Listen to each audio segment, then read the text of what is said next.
안녕하세요. 저는 금일 진행을 맡게 된 건강의학교육센터의 장재입니다.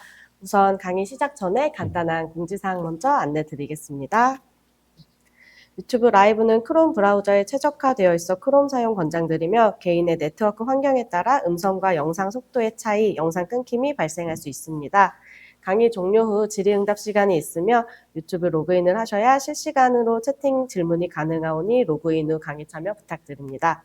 모든 강의 종료 후 영상 하단 게시판 URL에 만족도 조사지도 함께 작성 부탁드립니다. 그럼 전문의 대상 여성암, 남성암 의학교실 강의 시작하도록 하겠습니다. 바쁘신 중에도 온라인 의학교실에 참여해주신 선생님들께 감사드리며 금일 강의해주실 유재민 교수님을 간략히 소개해드리고 시작하겠습니다. 교수님께서는 영남대학교 의과대학을 졸업하시고 성균관대학교 의과대학원에서 의학 석사 및 의학 박사를 취득하셨습니다. 영남대학교 병원 인턴, 삼성서울병원 임상강사 진료 조교수를 거쳐 현재 성균관대학교 의과대학 및 삼성서울병원 유방외과 교수로 재직 중에 계십니다. 그럼 유재민 교수님을 모시겠습니다. 네, 소개 감사드립니다. 그럼 오늘 강의를 시작하도록 하겠습니다. 점심 시간을 활용해서 이렇게 강의 들어오시는 선생님들 정말 존경하고 이 점심시간이 여러분들한테 도움이 될 수 있게 제가 좀 이해하기 쉽고 좀 도움이 될 수 있는 그런 강의를 하도록 하겠습니다. 강의 주제는 젊은 호르몬 양성 허투 음성 유방암 환자를 위한 애주번트 테라피에 대한 최신 지견에 대해서 말씀드리도록 하겠습니다.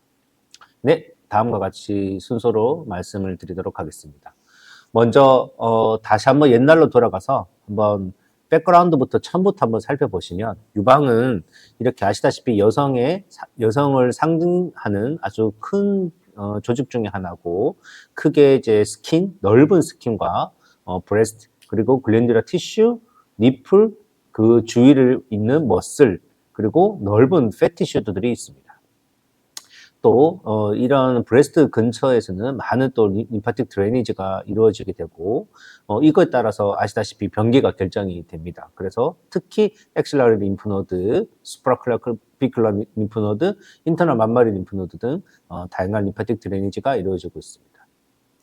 또 중요한 또 브레스트에서 하나의 조직적인 특징은 이러한 덕트가 나뭇가지 퍼지듯이 이렇게 넓게 이제 덕트 디스트리뷰션 되고 있고 이것에 따라서 우리가 초기 암임에도 불구하고 전절제를 해야 되는 경우가 많은 그러한 또 경우가 발생을 할 수가 있습니다. 좀 더 자세하게 한번 살펴보면 브레스트는 이렇게 팻티슈와 많이 디스트리뷰션 되는 덕트 그리고 로뷸로 구성되어 있는데 특히 이 로뷸에서 여기 보이시는 베이스먼트 멤브레인이 또 중요한 랜드마크 중에 하나입니다.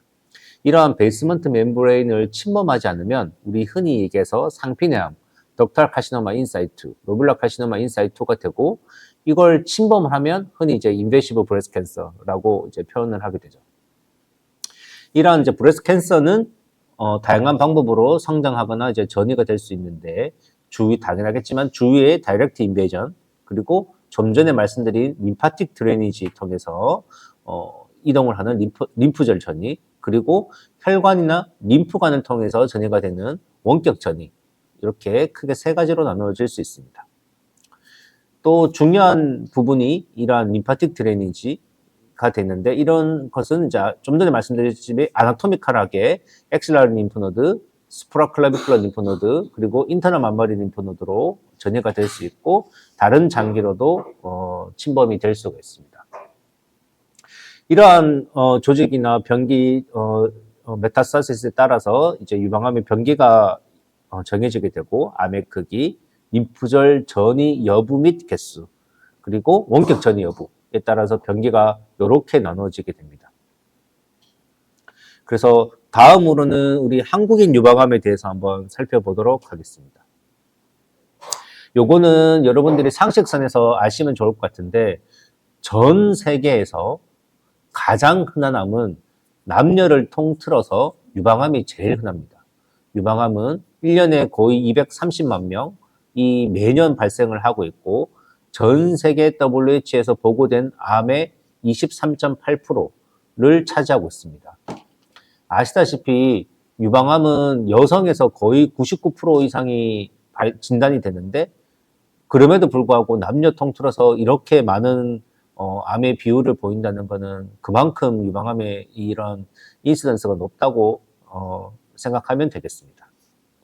그래서 하지만 다행인 것은 암으로 인한 사망은 유방암이 15.4%로 다른 암에 비해서 엄청 높지는 않습니다. 하지만 워낙 인시던스가 많기 때문에 여기 보시면은 폐암이 사망률이 13.5%, 유방암은 15.4%로 상당히 높은 측에 또 속하게 됩니다.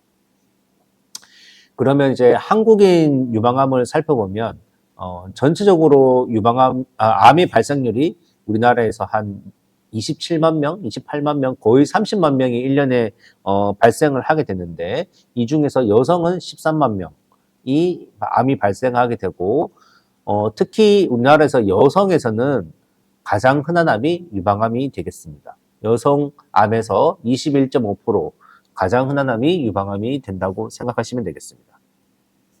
그리고 사망률은 유방의 한국은 치료가 또 워낙 또 표준화되고 잘 되고 있어서 8.6%로 다른 뭐 폐나 대장, 췌장암에 비해서 높은 편은 아닙니다. 한국인 유방암의 또 특징 중에 하나가 지속적으로 암의 발생률이 증가하고 있다는 사실인데 여기 분홍색 표를 한번 보시면 1999년부터 2021년까지 지금 한 번도 그 증가 추세가 감소된 적이 없습니다. 지속적으로 증가를 하고 있고 다행인 건 사망률은 그렇게 높지 않아서 지금 5년 생존율이 현재 93.8%로 보고되고 있습니다. 그리고 한번 보시면은 유방에서 2001년도에 보면 88.7%, 그리고 91.2, 92.8, 93.8 점점 생존율이 좋아지고 있습니다. 다른 국가하고 비교를 해도 우리나라 유방암은 생존율이 높은 편은 아닙니다. 여기 보면은 미국, 영국, 일본 그리고 한국도 5년 생존율이 그렇게 낮은 편은 아닙니다.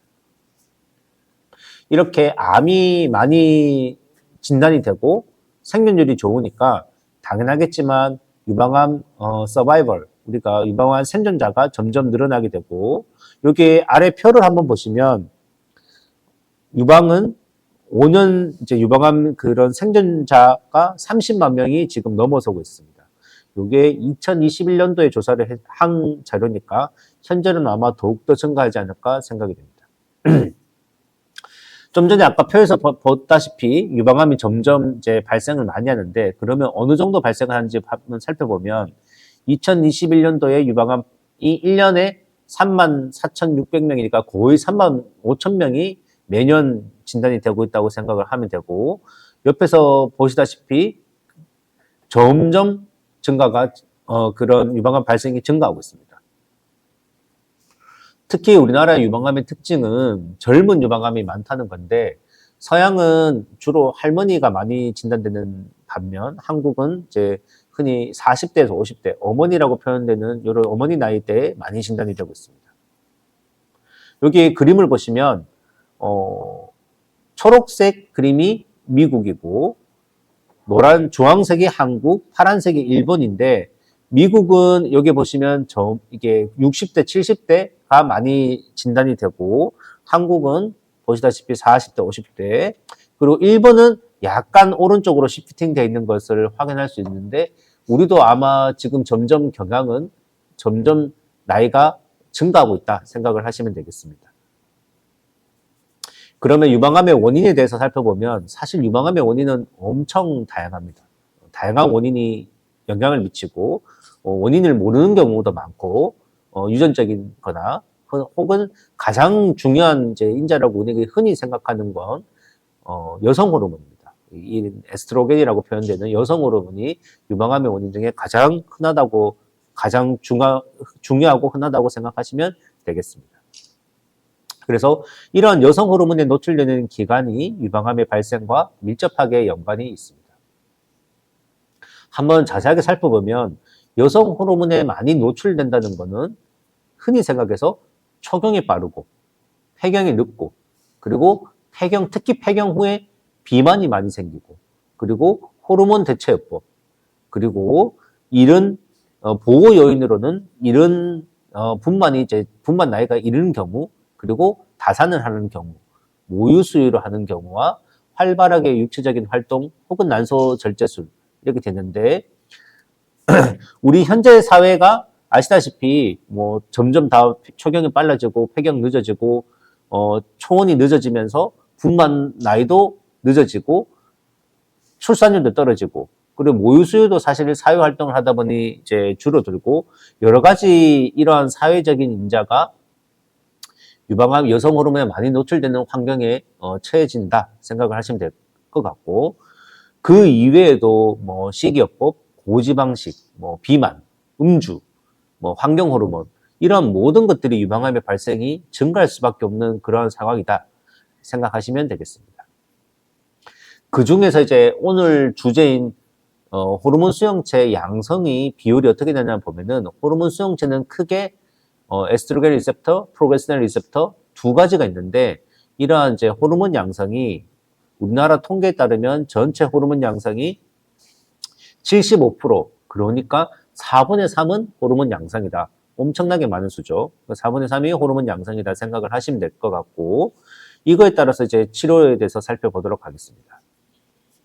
이 호르몬 치료에 대해서 이해를 하려면 먼저 이런 에스트로겐이 어디서 이게 나오느냐, 이게 폐경하고 전하고 후가 어떻게 다르냐, 요거에 대해서 이해를 하고 계셔야 되는데, 요게 그림에서 보면 왼쪽이 폐경 전, 오른쪽은 폐경 후 여성이고, 왼쪽에 보면 폐경 전에는 기본적으로 난소에서 여성 호르몬이 분비된다, 이렇게 생각하시면 편할 것 같습니다.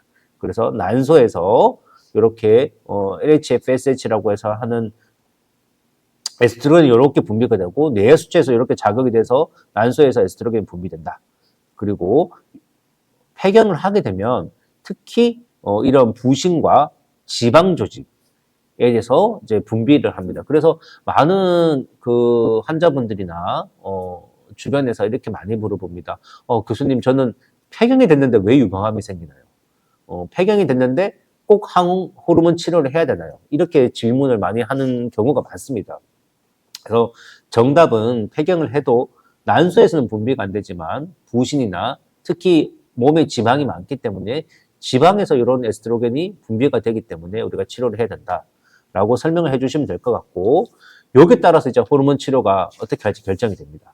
요 그림이 아주 중요하다고 생각하시면 되겠습니다. 그래서 폐경 전 여성에서는 특히 안티에스트로겐을 하거나 오바리에서 분비가 되는 것 자체를 분비하는, 우리가 오늘 이제 닿게 돼서 이걸 진행을 하고 있으니까 오바리안 오블레이션, 난소를 제거해 버린다든지, 혹은 약물의 주사로 난소의 그 기능을 떨어뜨린다든지, 그리고 흔히 이제 GnRH 아고니스트라고 해서 이 뇌하수체에 요걸 자극을 해서 요걸 분비하는 걸 막는 방법이 있고, 폐경 후에는 이 부신이나 여기서 페리페럴 아로마티제이션을 억제하는 아로마타제 이니비터를 해서 이제 치료를 하게 됩니다.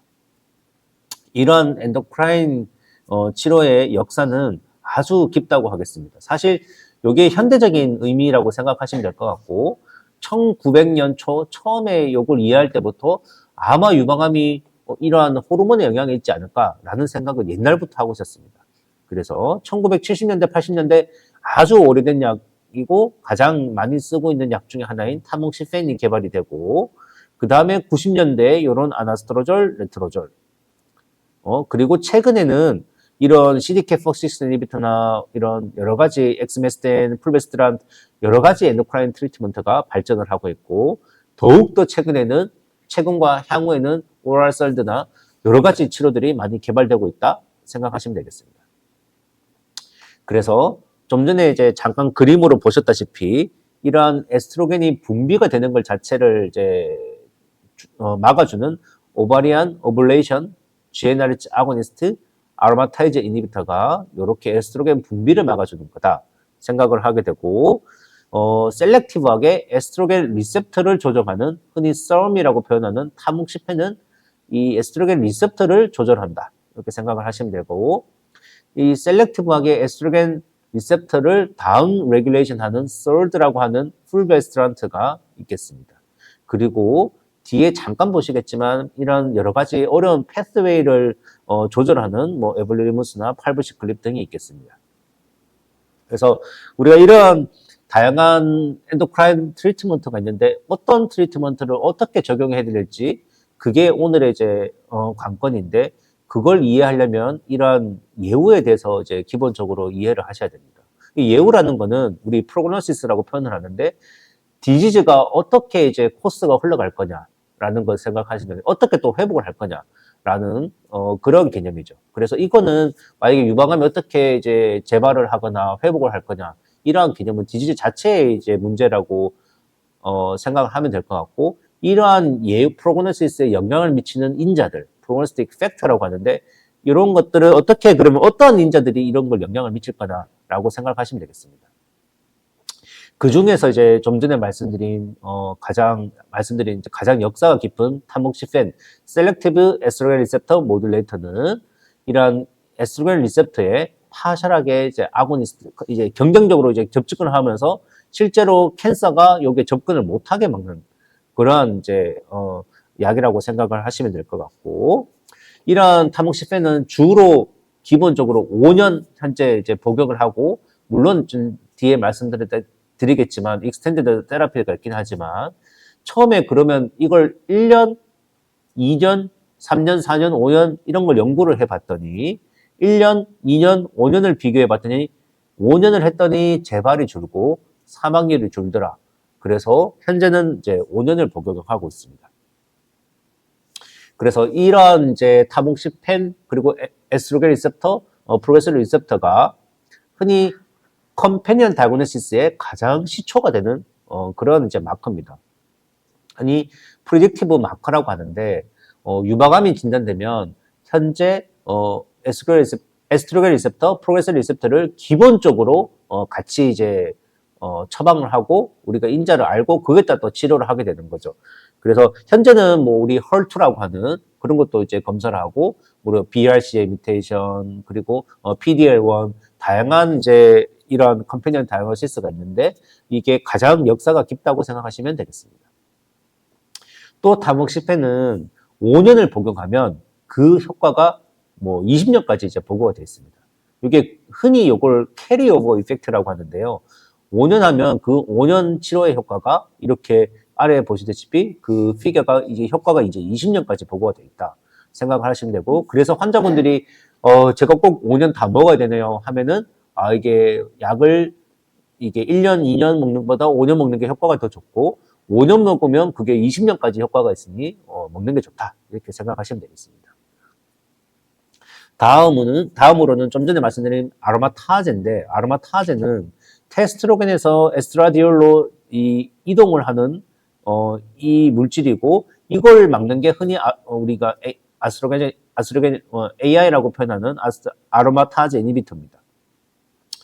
처음에 말씀드렸다시피 이거는 많은 이제 그 조직에서 티슈에서 이게 존재를 하게 되는데 흔히 이제 폐경 후에 이런 팻에서 이제 존재를 많이 하게 되고 요게 액티비티가 증가하는 인자가 나이, 오베시티, 인슐린, 고나도트로핀, 알코올 등이 있겠죠. 그래서 환자분들이 이제 많이 물어보죠. 이제 특히 폐경 후에 살찌는 게 좋지 않다.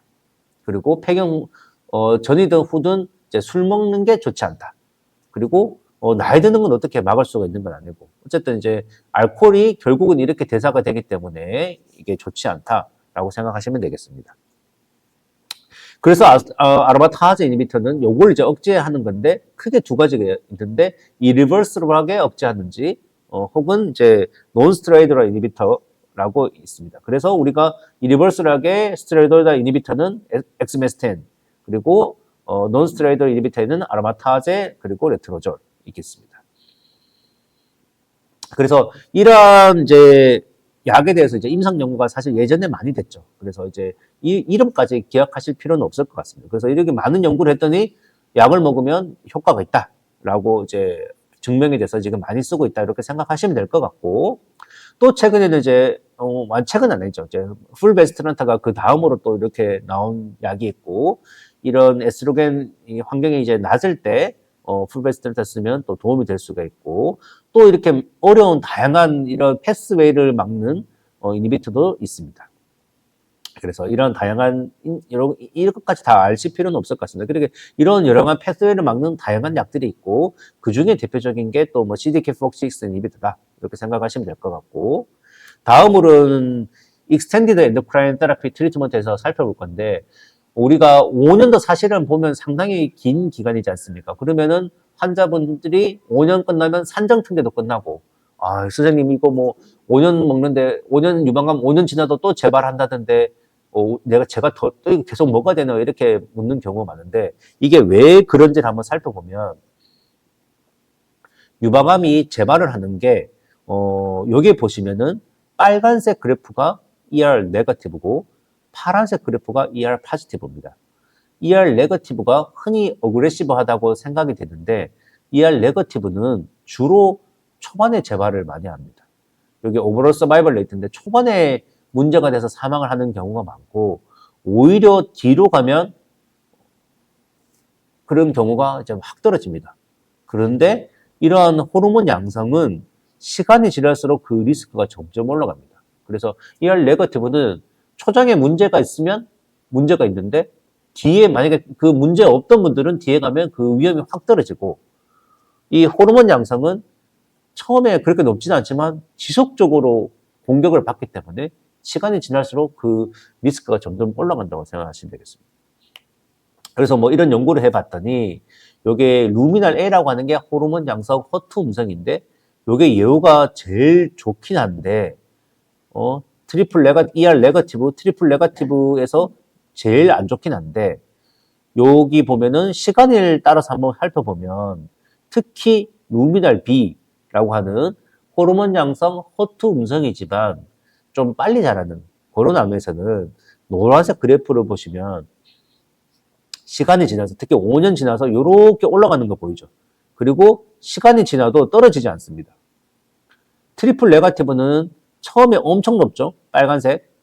근데 시간이 지나면 이렇게 떨어져 가지고 거의 이제 위험도가 상당히 낮게 됩니다. 그래서 호르몬 양성은 시간이 지나도 위험도가 계속 있고 존재하고 더욱 증가하기 때문에 우리가 이런 것에 집중을 해야 될 필요가 있겠고 또 다른 연구에서 한번 봤더니 호르몬 양성에서 이러한 이제 위험도를 20년까지 추적을 해 봤더니 특히 원격 전이랑 사망률을 봤더니 인파 전이가 있고 이런 경우는 위험도가 점점 올라간다는 거죠. 여기 보면 20년 했더니 50%는 다 원격 전이로가 발생을 하고 거의 대부분이 이제 유방암으로 사망을 하게 된다는 거죠. 그래서 우리가 특히 여기에서 이런 호르몬 양성이 그런 이제 지연 재발이라고 하는 그런 레이트 리커런스가 높기 때문에 우리가 이제 익스텐디드 엔도크라인 테라피를 이제 고려를 할 수밖에 없고 여기 보시면은 이런 이제 특히 이제 어드밴스드 케이스 노드 메타가 있거나 투머 사이즈가 크거나 하이 그레이드에서는 이렇게 5년 지나고 5년에서 20년에 38%, 20%, 17% 이렇게 재발 위험이 높으니까 우리가 주의를 해야 된다고 생각하시면 되겠습니다. 그래서 이런 이제 아틀라스 트라이라고 해서 타목시펜을 5년하고 10년하고 비교를 해 봤더니 전체적으로 보면은 이 3.7% 재발을 줄여주고 모탈리티도 한 2.8% 줄여줍니다. 그래서 이거를 이제 약을 이제 계속 먹은 분하고 스탑한 군을 한번 봤더니 이렇게 통계적으로 유의하게 차이가 됩니다. 그래서 이제 타목시펜을 이제 익스텐디드 테라피를 하면 재발을 좀 줄일 수 있겠다. 그리고 AI를 살펴보면 AI는 이러한 다양한 익스텐디드 엔도크라인 테라피에 대한 이제 RCT가 진행이 됐는데 여기서 보면은 오버롤 서바이벌 베네핏은 아직 보이지 않고 있습니다. 그리고 디지즈 프리 서바이벌 베네핏은 한 MA17R에서는 보였고 나머지는 보이지 않습니다. 하지만 뉴 브레스트 캔서 베네핏이라고 해서 컨트라테럴 브레스트 캔서를 생기는 것은 약간 효과가 있다. 이렇게 이제 연구 결과들이 있고 그러면 이제 약을 무작정 이제 10년 먹으면 효과가 좋을 수는 있지만 좀 전에 말씀드렸다시피 AI는 오버롤 서바이벌 베네핏은 보이지 않았고 DFS 베네핏도 약간 컨트로버셜합니다. 하지만 명확한 거는 이러한 어드버스 이벤트는 확실하게 높다는 거죠. 특히 이 AI를 하면 흔히 이제 오스테오포로시스가 잘 생기는데 거기에 따라서 프랙처 레이트가 당연하게 이제 significant하게 증가하게 되므로 우리가 흔히 이제 밸런스를 생각하지 않을 수가 없습니다. 또한 생각해야 될 건 어디에런스입니다. 이러한 타모xifen 그리고 AI 모두 다 환자분들이 이제 많이 힘들어하는 거거든요. 타모xifen은 메노포잘 심텀이 생기고 특히 AI는 아스트랄지아나 여러 가지 사이드 이펙트가 있기 때문에 여기 보면은 이러한 이제 앞선 연구들, 코호트 연구들 이런 게 보면은 타모xifen이 5년 했을 때 한 20%는 안 먹더라는 거죠. 어떤 코호트는 절반이 안 먹었습니다. 그리고 이런 이제 큰 연구에서 보면은 타모xifen 1년, 2년, 5년 살펴봤는데 점점 안 먹더라는 거죠. 61%안 먹고, AI도 한 50%안 먹고. 그리고 여러 것도 연구에 따르면 이제 엄청 이제 많은 이제 디스어디런스라고 해서 환자분들이 이제 먹기 힘들어해서 스탑하는 경우가 많습니다. 그래서 우리가 이제 이런 거 치료를 할 때 이런 것도 고려를 해야 됩니다.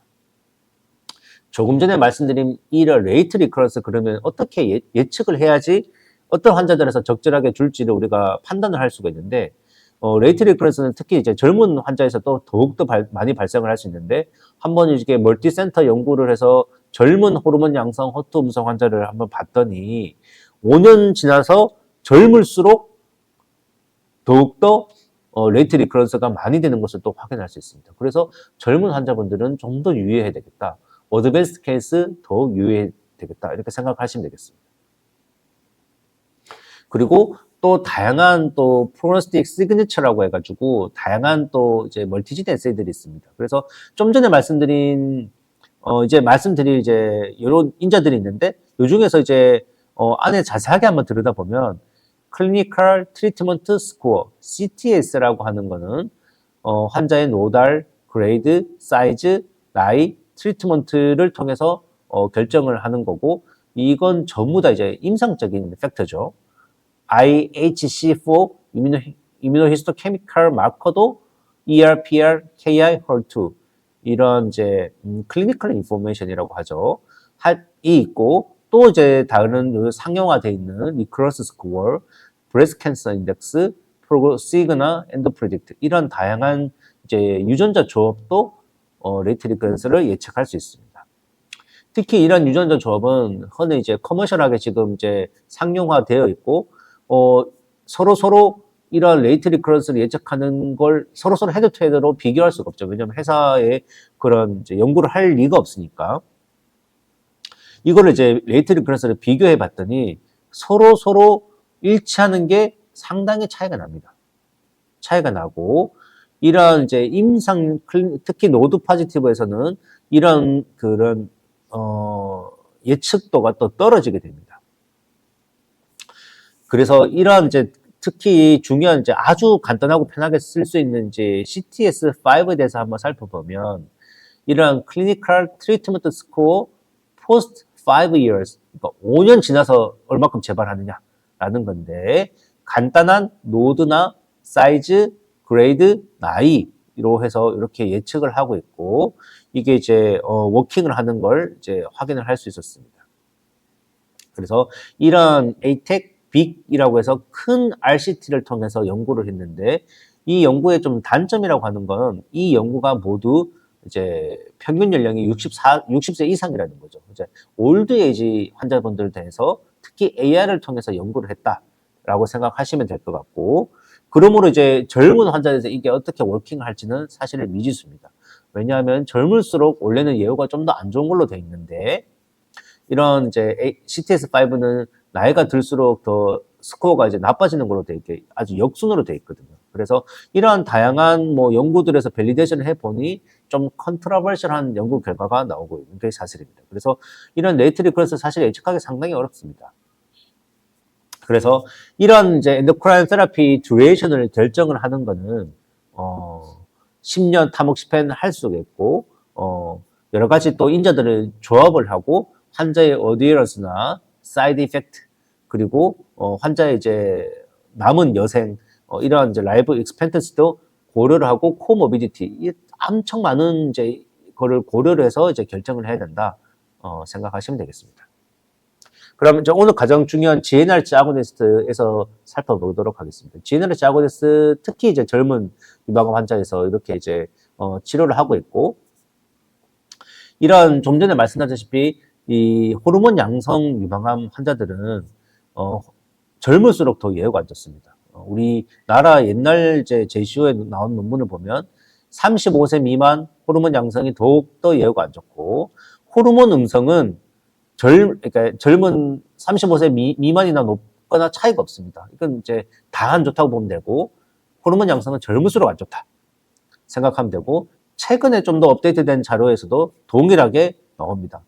전반적으로 나이가 젊으면 안 좋은데 여기 보면은 호르몬 양성 허투 음성은 젊을수록 안 좋고 허투 양성 3중 음성은 젊으나 안 젊으나 다 안 좋다 생각하시면 되겠습니다.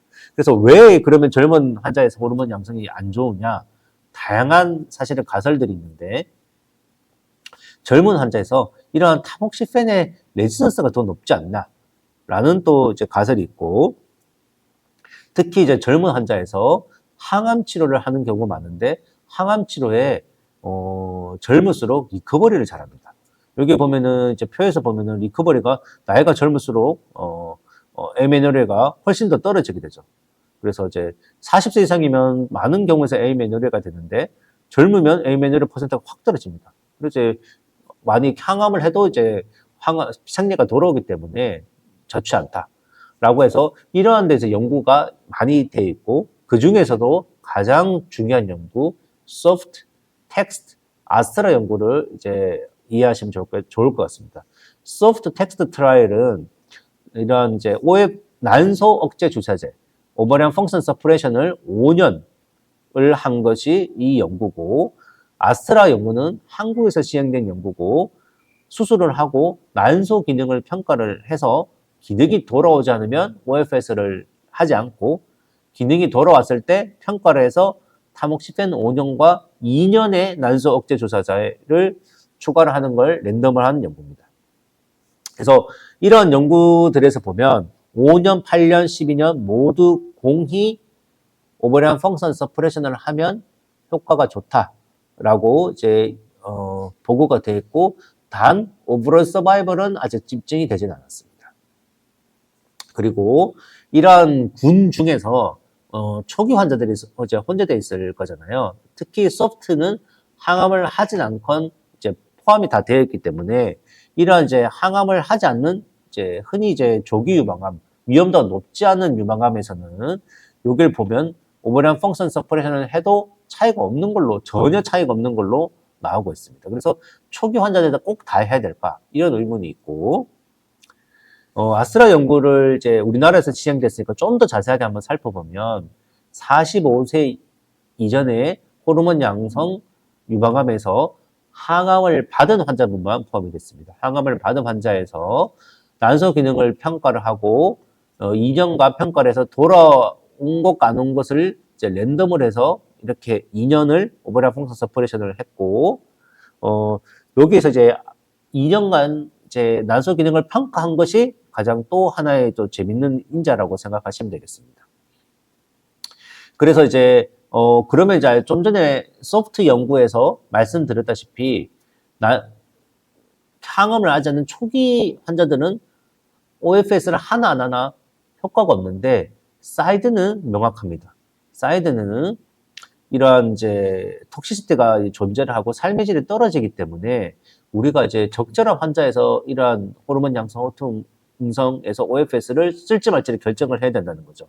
그래서 저희 나라에서 이렇게 아스트라 연구를 장기 추적해서 한번 봤더니 장기 추적해도 점점 오버리언 펑션 서퍼레이션이 썼을 때 예후가 좋아지는 건 맞습니다. DFS가 좋아지는 건 증명을 했고 생존율은 좀 전에 말씀드렸다시피 차이가 없고 이 중에서 허투 음성 환자들을 한번 살펴봤더니 OFS 쓴 것과 안 쓴 것에 잘 밸런스가 되어 있고 이군에서 브레스트 캔서 프리 인터벌을 유방암에 대한 재발을 한번 살펴봤더니 젊을수록 안 좋고 사이즈가 크면 안 좋고 임파 전이가 있으면 안 좋고 투머 그레이드가 높으면 안 좋은 걸 확인을 했고 하지만 여기서 보면은 이 포레스트 플러스를 봤을 때 40세에서 오히려 더 좋고 그 OFS의 베네핏이 없고 나이가 더 들수록 OFS의 베네핏이 더 있는 걸로 이제 확인이 됐습니다. 그래서 우리가 이제 이런 이제 컴퍼지 리스크라는 걸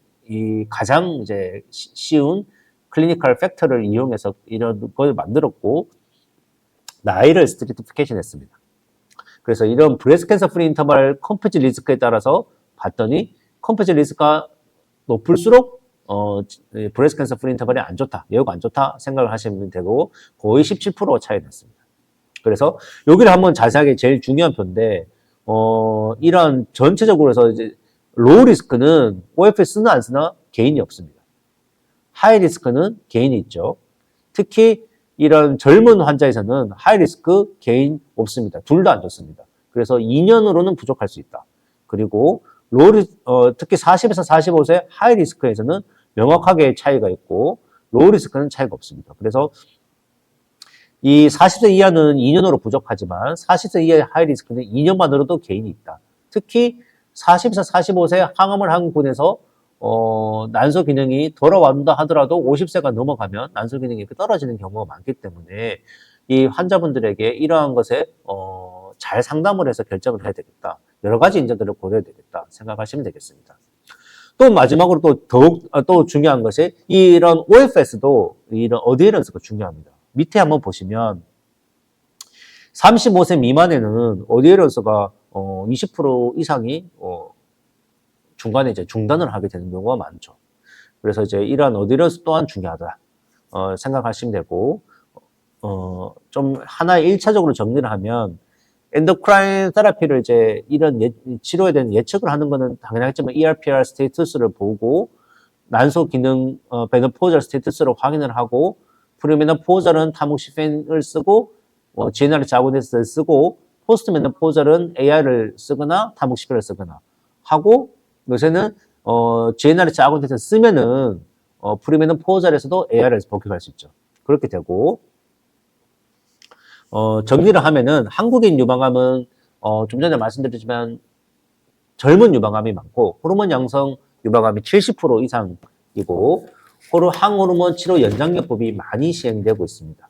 또 젊은 호르몬 양성 유방암에서 GnRH 아고니스트가 유방암 재발을 줄일 수 있다는 걸 알 수 있고 하지만 이제 이런 유방암 치료 기간, 유방암의 재발이나 보건 수능도 합병증 등 다양한 인자에 따라서 치료 선택 기간 조절이 필요하다고 생각하시면 되겠습니다.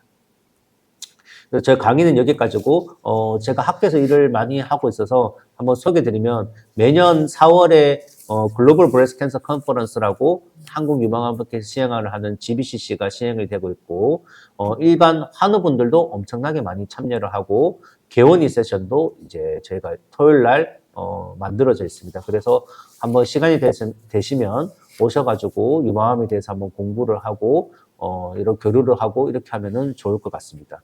네, 강의를 마치도록 하겠습니다. 이제부터는 질의응답 시간을 갖도록 하겠습니다. 채팅창에 질문을 써주시면 순차적으로 답변 드리도록 하겠습니다. 교수님께서 강의를 너무 잘해주셔서 질문이 없으신 것 네. 같습니다. 그럼 이것으로 여성암, 남성암 의학교실을 마치도록 하겠습니다. 그럼 다음 2차 시 남성암 강의 전립선암 강의일에 또 뵙겠습니다. 귀한 시간 내어 강의해주신 유재민 교수님께 다시 한번 감사 말씀 전달드립니다. 교수님 감사합니다. 감사합니다. 수고했습니다. 감사합니다. 잠시만요. 네. 공지 하나. 예. 여성암, 남성암 의학교실에 참여해주신 선생님들께 감사 말씀드리며 향후 보다 나은 교육 내용으로 거듭나고자 강의 만족도 설문조사를 마련하였습니다. 유튜브 영상 하단의 URL을 클릭하시어 만족도 조사지 작성 부탁드리며 들어가셔야 금일 강의 참여 확인도 가능합니다. 또한 강의 자료는 지적 재산으로 공식적인 허가 없는 외부 유출을 금지하오니 참고 부탁드리며 이것으로 전문의 대상 여성암, 남성암 의학교실을 모두 마치겠습니다. 감사합니다. 네, 감사합니다.